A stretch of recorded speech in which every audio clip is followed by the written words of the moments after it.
নমস্কার বন্ধুরা, Bengali food জাংশনে আপনাদের সবাইকে আবারও একবার স্বাগত জানাই। আজকে আমি আপনাদের জন্য নিয়ে হাজির হয়েছি চিংড়ি মাছের একটি রেসিপি। আজকে আমি রান্না করে দেখাবো চিচিঙ্গা দিয়ে চিংড়ি মাছ। আশা করি আপনাদের এই রেসিপিটি খুব ভালো লাগবে, আর ভালো লাগলে কিন্তু একটি লাইক, কমেন্ট ও শেয়ার করতে একদমই ভুলবেন না। আর আমার চ্যানেলে যদি আপনারা নতুন ভিজিট করেন আর চ্যানেলটি আপনাদের ভালো লাগে, তাহলে চ্যানেলটি সাবস্ক্রাইব করে পাশে থাকা বেল বাটনটা চাপ দিয়ে দেবেন। তাহলে আমি যখনই কোনো নতুন রেসিপি দেবো আপনারা খুব সহজেই সেটি দেখে নিতে পারবেন। চলুন দেখে নিই আজকে এই রেসিপির জন্য আমার কী কী লাগছে। এখানে আমি নিয়ে নিয়েছি 3টে চিচিঙ্গা, নিয়ে নিয়েছি চিংড়ি মাছ ভালো করে খোসা ছাড়িয়ে ধুয়ে রেখেছি, নারকেল কুড়িয়ে বেটে রেখেছি, এর সাথে নিয়েছি হলুদ গুঁড়ো, লবণ, শুকনো লঙ্কা ও কালো জিরে, এখানে নিয়েছি পোস্ত ও সর্ষে বাটা, কাঁচা লঙ্কা। আজকের এই রেসিপি কিন্তু দারুণ সুস্বাদু এবং গরম ভাতে এটি দিয়ে কিন্তু দারুণ জমে যাবে। চলুন দেখে নিই। এখানে চিচিঙ্গাগুলো ঠিক এরকমভাবে কিন্তু চাকুর সাহায্যে স্কিনটি ভালো করে ঘষে ঘষে তুলে নিতে হবে। আপনারা বটি দাওয়ের সাহায্যেও কেটে নিতে পারেন। এরপর চাকু দিয়ে ছোট ছোট টুকরো করে নিয়ে ঝিরিঝিরি করে চিচিঙ্গাগুলো কেটে নিতে হবে। এই সময় বাজারে কিন্তু চিচিঙ্গা খুবই ভালোভাবে পাওয়া যায়, আর এই চিচিঙ্গা কিন্তু শরীরের জন্য ভীষণ উপকারী। যে কোনো গ্রিন ভেজিটেবলসই আমাদের শরীরের জন্য খুবই ভালো। দেখুন আমি এইভাবে পুরো চিচিঙ্গাটাই কেটে নিয়েছি। অবশ্যই আপনারা কিন্তু কাটার আগে চিচিঙ্গাটা ধুয়ে নেবেন, কাটার পর কিন্তু আর ধোবেন না। এরপর পুরো চিচিঙ্গায় আমি খুব সামান্য পরিমাণ লবণ দিয়ে ভালো করে চটকে একটু নরম করে নিয়েছি। এরপর একটি কড়াই বসিয়ে গরম করে তাতে সর্ষের তেল দিয়ে দিয়েছি 2 চামচ মতো। এর মধ্যে হলুদ নুন মাখানো চিংড়ি মাছগুলো আমি ভেজে নিচ্ছি। আজকের এই রেসিপি যদি আপনারা ফেসবুক পেজ থেকে দেখে থাকেন তাহলে পেজটি লাইক করে ফলো করতে একদমই ভুলবেন না।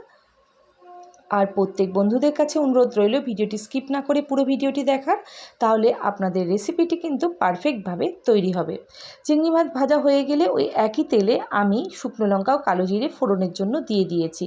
ফোড়নটি বেশ ভালোভাবে নাড়াচাড়া করে নিয়ে এরপর এর মধ্যে আমি দিয়ে দেব চিচিঙ্গাটি, যেটি আমি আগেই ভালো করে লবণ মাখিয়ে একটু স্ম্যাশ করে রেখেছিলাম হাতের সাহায্যে।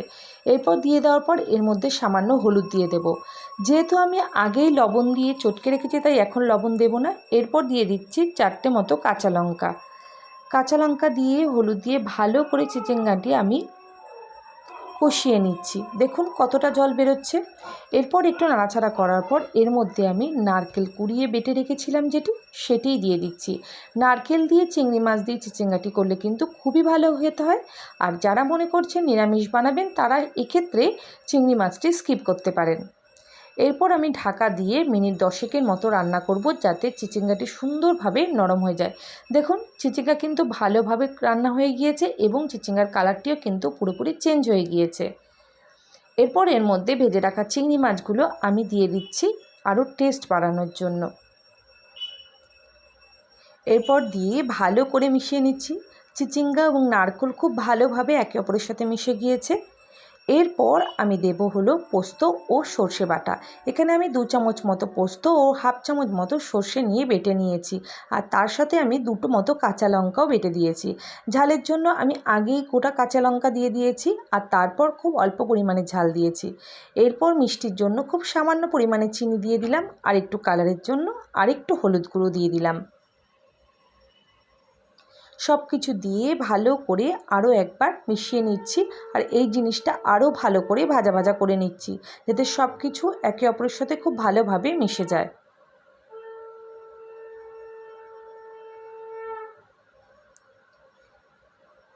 স্বাদের জন্য এরপর আমি একটু চেক করে নিয়ে লবণ দিয়ে দিয়েছি, যেহেতু আগে আমি কোনো লবণ অ্যাড করিনি। আপনারা আপনাদের প্রয়োজন অনুযায়ী সমস্ত কিছু অ্যাড করে নেবেন। ব্যাস, আজকে আমাদের চিচিঙ্গার এই দারুণ স্বাদের রেসিপিটি পুরোপুরি তৈরি হয়ে গিয়েছে। আশা করি আমার আজকের রেসিপি আপনাদের খুবই ভালো লেগেছে। অবশ্যই একবার ট্রাই করবেন, আর আমাকে কিন্তু কমেন্ট বক্সে জানাতে ভুলবেন না কেমন লেগেছে। সবাইকে অসংখ্য ধন্যবাদ ভিডিওটি দেখার জন্য। সবাই খুব ভালো থাকবেন। শুভরাত্রি।